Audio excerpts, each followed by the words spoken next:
मोदींचं भाषण ऐकत होतो आणि जे काही चित्र त्यांनी या ठिकाणी मांडलं की इथं दम दिला जातो, याच्याबरोबर फिरू नको, त्याच्याबरोबर फिरू नको, ही काय कोणाची जागीरदारी नाही. हा यूपी बिहार नाही तर हा शिवसेना प्रमुख बाळासाहेब ठाकरेंचा महाराष्ट्र आहे.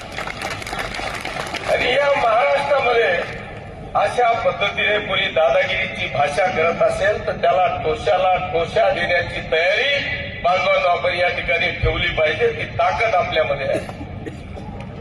हा काय यूपी बिहार आहे? पण असं नाही की आम्ही अशा लेंद्या वेंद्या पक्षाचे कार्यकर्ते आहोत. बांधवांनो आम्ही सुद्धा एक कडवट शिवसैनिक, शिवसेनेचे मुख्य नेते आदरणीय एकनाथजी शिंदे साहेबांच्या शिवसेनेचे शिवसैनिक आहोत. त्याच्यामुळे आम्हाला दादागिरीची भाषा कोणी सांगू नये. आणि त्यातल्या त्यात खानदेशवाल्यांनी कधी घाबरावं. खानदेशचा डंका पूर्ण महाराष्ट्र